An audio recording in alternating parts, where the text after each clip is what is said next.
Thanks, Jennifer, for the introduction, and thank you everyone for being here today.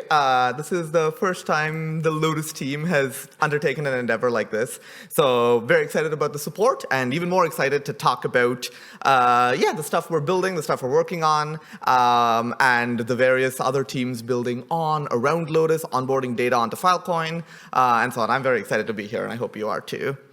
So we creatively, I was supposed to give this talk with Jennifer, but it turns out after almost lab fortnight, her voice is a rare resource by this point, so we're trying to conserve that. So I'll be doing this solo. So we titled this talk Lotus Daemon Start, because we're clever engineers. Our goal, honestly, and one of the biggest goals of the summit today, is to get people a little bit more familiar with Lotus writ large. So that's Lotus the software, Lotus the team, the various dependencies that maybe folks consume through Lotus but are built by completely independently by different teams and so on. So that was the goal, to have kind of Molly telling us where Filecoin is going, because obviously that's where Lotus will be going over the next year. And also the goal of having Y set the stage for how Lotus came about, so that if you do interact with Lotus, you kind of know the almost cultural context of how it happened, and if you find that it has certain quirks, that maybe you can trace it back to the content that Y just shared. In this talk, I mostly just want to talk about what Lotus does and what the Lotus team does, which many of you may already be familiar with, perhaps some portions of it. I'll try to go relatively quickly, but my goal is to describe what the Lotus node and the Lotus team does and what makes it difficult. And maybe that makes you excited and makes you want to be a part of this grand endeavor. Cool. That is a very attractive picture of Ozzy, whom you've been seeing today. My cat is Nina. You may recognize her from my GitHub or Slack or other places. She's got all the colors. Cool. So obviously, to talk about Lotus, we start by talking about Filecoin. I think most folks are familiar today. Most folks who are here are familiar, but Filecoin is a crypto-powered storage network with a mission to create a decentralized, efficient, and robust foundation for humanity's information. And so in many ways, Lotus's mission becomes to help with that mission of Filecoin, to solve some small part of that puzzle. Filecoin is big. We have 16.28 ebibytes of storage. You've probably seen these numbers before. And the Filecoin ecosystem is big as well. What it means to be a part of Filecoin maybe involves, the protocol and the network, but also things like the decentralized economy, these open services, and so on. And Lotus kind of gets involved with small little pieces of almost all of these bubbles, but in particular focuses on the blockchain and protocol and network bubbles over on the left-hand side of the corner there. So usually if someone asks me what is Lotus, I usually answer the question with Lotus is the reference implementation of Filecoin, and then ask them, do you know what Filecoin is? So if we try to unpack, what Lotus does, this is a somewhat useful place to start, but that doesn't really tell you all that much. So mostly what I want to do in this talk is kind of like pull some threads at what I mean when I say that Lotus is a reference implementation of Filecoin, and in doing so, get to what I and my team spend my time building. So to start, I think a good place to start isn't what does Filecoin need, but really what does any implementation of a blockchain need, because that is fundamentally and at its core what Lotus is. So what does a client implementation of a blockchain do? There's kind of like what you would expect. The most important, perhaps, is you have to correctly implement the protocol. Whatever the rules of whatever blockchain protocol you have to implement that correctly. This could be very simple if your protocol is check if a certain hash solves some puzzle, and could be very difficult if your protocol is, and I'll use Filecoin as a more difficult protocol, if your protocol involves things like storage being provably replicated and then being verified every 24 hours, and you have tip sets instead of blocks in your blockchain, and so on. In addition to that, so if you correctly implement the protocol, cool, you can validate the Filecoin blockchain, but you probably want to do more. In particular, you want to have a peer-to-peer component. You want to identify the other participants in the Filecoin network. You have to be able to connect to them and decide who's a good peer, who's a bad peer. You probably want your users to be able to actually understand what your blockchain state is, instead of just having that information and pretending like that's inherently useful. So some interfaces to query chain state are needed. And you probably want to interact with the Filecoin blockchain itself by sending transactions. We call them messages in Filecoin. And these transactions could be simple balance transfers. Here, have to Filecoin, happy birthday. Or it could be more complicated things like, I wish to contract a storage deal to store this important piece of data, and here are the terms of the deal, and so on. You probably want to support the production of blocks. This isn't core to an implementation, but if you don't have any software that's producing blocks, then you don't have a blockchain. So someone needs to be doing this. And as any developer of a piece of software needs to, you need to support your users. And in the blockchain space, I find that if you're building an implementation, you kind of wind up almost being a face for the protocol itself, and so you have a slightly broader community to support. So that's what any old implementation of a blockchain needs to do. Filecoin is a little bit more complicated, and so at the very least, you want functionality to commit and prove storage. This is what helps Filecoin deliver on its promise of verifiable storage. So you need some software that can receive data, perform whatever transformations needed, in our case, proofs of replication, and then commit that storage to the network, and in Filecoin's case, again, prove it every 24 hours. You probably want more things, such as the functionality to negotiate storage and retrieval deals, because that is the point of Filecoin, as well as a data transfer component to actually get that data from client to provider. I don't know if it's obvious, but points 2 and 3 are a little grayed out. They are things that are actively supported in Lotus, but we are actively working on moving those tasks to other teams, and you'll be hearing a lot more about that today if you stick around, in particular from Lotus's best friend, Boost. But the functionality to commit and prove storage is still pretty inherent to Lotus.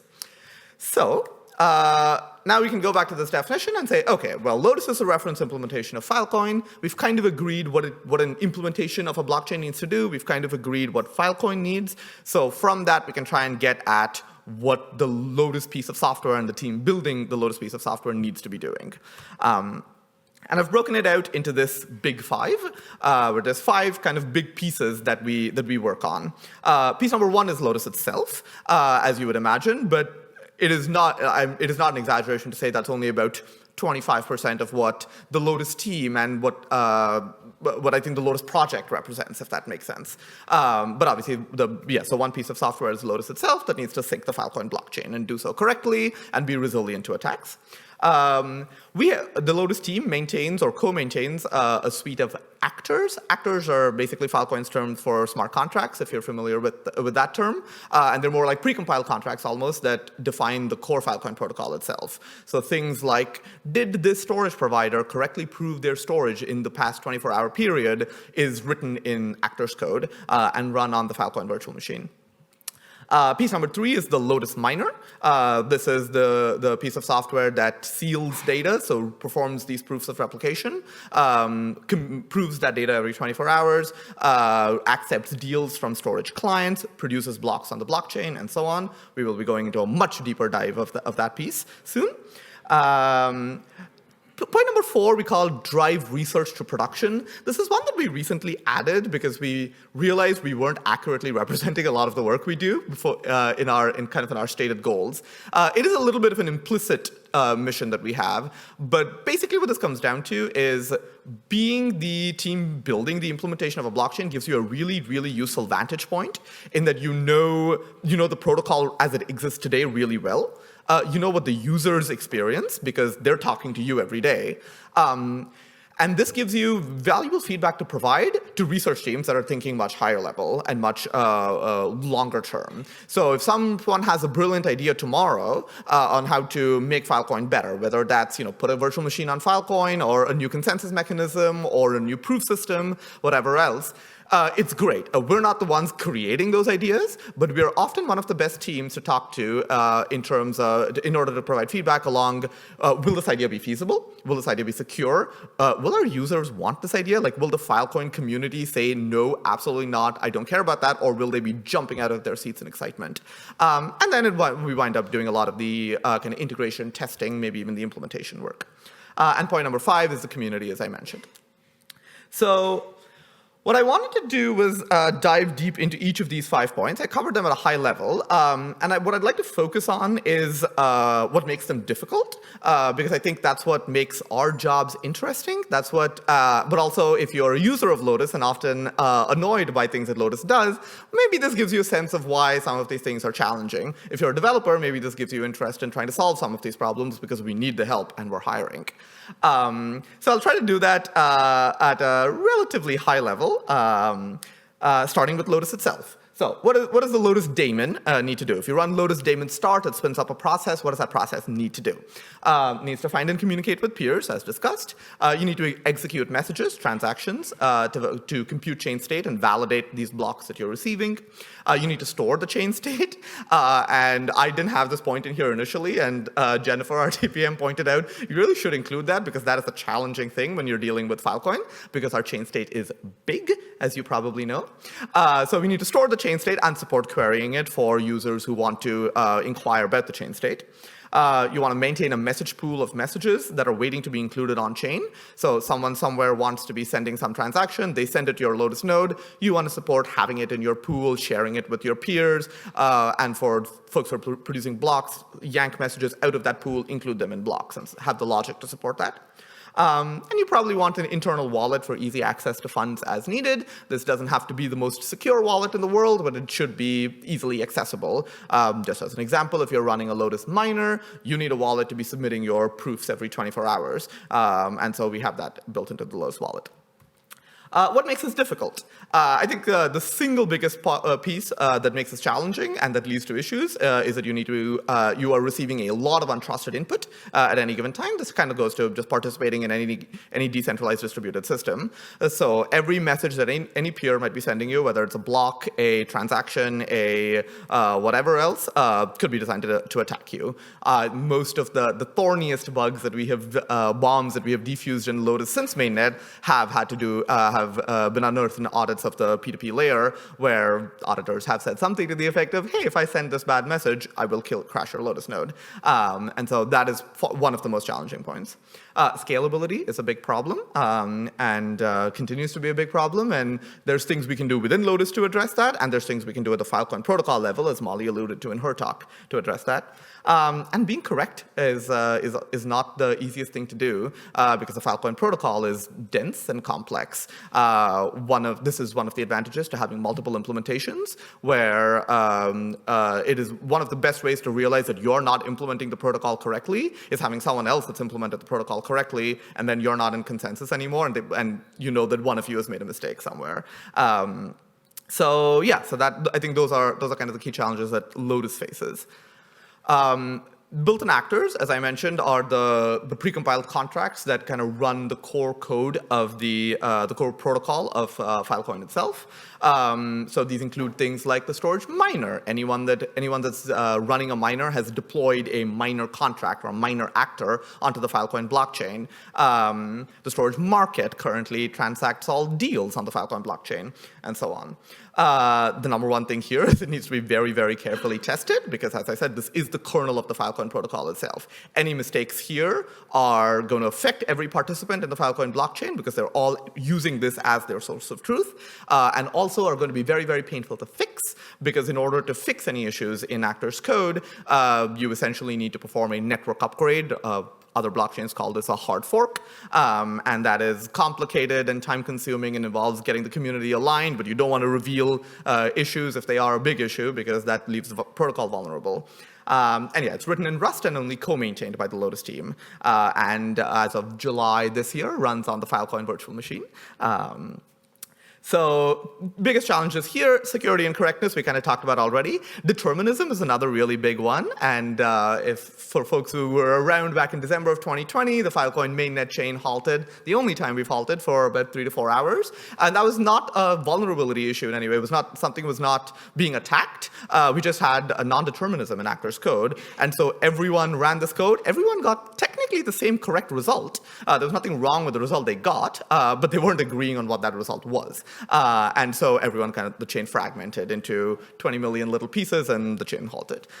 So ensuring that your code is deterministic is really important there. And performance is critical because this is basically the piece that's going to dictate your block validation time, how long your Actors code is taking to run. So any optimizations you can make there are going to speed up block validation and also lead to greater chain throughput as a result. The Lotus-Miner, I'm basically going to skip because we're going to have a very deep dive from Magic, who basically wrote all of the code. But yes, at the high level, it is responsible for sealing your data, proving your data, accepting data from storage clients, and producing blocks on the network if you choose to participate as a Lotus-Miner. And Magic, we can go into why that's not an easy thing to do. If anyone here is running a Lotus-Miner, I'm sure you have thoughts on why running a Lotus-Miner is hard. Cool. So this was the fourth point that I mentioned around driving research into production, where your job is basically to provide feedback based on your knowledge of the Filecoin protocol, as well as your knowledge of what your users like. And in doing so, can also improve new ideas. So maybe someone has a cool high-level cryptographic idea, but doesn't quite know how to make that useful for Filecoin, by communicating with our users and maybe connecting them to speak directly. We can kind of almost play a facilitator role in making such exciting ideas useful to Filecoin. And honestly, this is a really fun part of the job. I really enjoy working on this aspect of the Lotus team or the Lotus project a lot. A lot of this work is done in partnership with the Filecoin Foundation, and so we get to work closely with them and with the other core developers, the other client implementations of Filecoin. Challenges here mostly revolve around keeping up with everything. Filecoin moves way too fast for anyone's comfort. There's a lot of very, very smart people very invested in this protocol, whether that's at Protocol Labs, Entres, or the Foundation, or the core devs, or just folks who are in the broadest sense of the community who have kind of been like keeping an eye on Filecoin and one day open a discussion being like, hey, I have this brilliant idea about how you can change things. And so trying to keep track of all of those gets very difficult. The Filecoin Foundation is our major partner in helping facilitate that effort. Another big challenge is identifying unrealized cross-team interactions. I was struggling to figure out how best to phrase this last night. So let me explain what I'm trying to say with those 5 obscure words. Essentially, 3 people might have 3 very good ideas about how you can improve, about how they think they can improve Filecoin. Maybe it's a new proof system. Maybe it's they just want to change some aspect of how we prove storage every day or something. All 3 of those could be independently very, very good ideas. They might be and independently deliver some improvement to Filecoin. It makes things cheaper. It makes things faster. It makes storage more reliable. Unfortunately, they may interact with each other. And because of how open and big our community is, they're not talking to each other because everyone that has an idea about Filecoin can't talk to everyone else that has an idea about Filecoin. Lotus winds up being an interesting choke point for these ideas. And so one aspect of our job that has nothing to do with building Lotus software itself essentially becomes hearing about these ideas and then going, okay, that's good, but this is going to essentially be incompatible with something else that someone is excited about that I heard about yesterday. And obviously, you want to try and nip those things early in the bud if they exist, and ideally try to figure out ways to make them compatible with each other. But the earlier you do this, the better. What we really want to avoid is people coming with fully built ideas, both wanting to get them in a network upgrade in February 2023, and us having to say, ooh, only one of those is going to happen. And this requires a lot of creativity more than anything else, because it requires communicating with people and thinking about how ideas are going to play with each other. And it's an interesting problem that combines kind of the human and technological aspects of our job. And working across various team boundaries, because as I mentioned, we're talking to a lot of different teams, and that can be difficult. Having a good TPM is critical here. Cool. I won't talk about the community too much because I think a lot of you are here today, and I think there's general familiarity with it. But our job here is pretty much to support our users because Lotus is can still be a difficult piece of software to run. New bugs are introduced every day. New issues are discovered every day. So essentially, nip those in the bud. We have a team of talented technical support engineers whom we'll meet shortly, who primarily help with this effort and also identify areas of improvement. Communicate developments happening with Filecoin to our users, because again, we kind of, for a Lotus user, we are the source of information about Filecoin. Run test networks. The calibration test network was reset yesterday.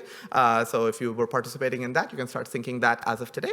And as I mentioned, a lot of this happens in partnership with the foundation. Cool. So yeah, going back to kind of what Filecoin is, you can, so if Filecoin is trying to create a decentralized, efficient, and robust foundation, hopefully it's clear how Lotus's mission tries to tie into that and try to deliver on some of those promises. And that's why I like working on the Lotus team. We can skip that. Cool. So here's the Lotus team really quickly. If you're interested, almost all of us are here today. All of us are here in person today. So we're a team of 5 engineers, 2 PMs, TPMs, and our friendly TSEs. You'll hear from a bunch of these folks later today. Those are our cats, most importantly. Cats, as you can tell, are important to team culture. You can find us at various different places. Our Twitter is Lotus_Web3. If you get the PDFs to this, there's a link to the Lotus Home website. It's basically a Notion page that we try to keep updated with what's going on, what we're excited about. We've got a YouTube channel, and most importantly, perhaps, you can find us in Slack at #PhilLotusDev on the Filecoin Slack. We are hiring, as I've indicated in multiple points. There's a lot more work to be done to make Lotus better, resilient, more performant, and just keep up with the pace of development of Filecoin. In particular, we have a lot of interest in getting more software engineers and more technical support engineers. So if you are part of the community today, think you know Filecoin well, know how to communicate how Filecoin works to and help grow the community as a result of that, we're very interested in growing that TSE team. So please apply. And this was kind of my takeaway slide for why I like working on Lotus, why I'm excited to talk about Lotus, and why I'm excited that we're all here to talk about Lotus. We're a relatively small team building a relatively small piece of software. It may be a little cumbersome, but at the end of the day, it's not, some massive code base that'll take you years to dive into. And yet that code base is the foundation of one of the largest storage systems in human history. And I think that's pretty cool. And so that's why I like working here, and that's why I'm grateful to everyone here for being a part of that process.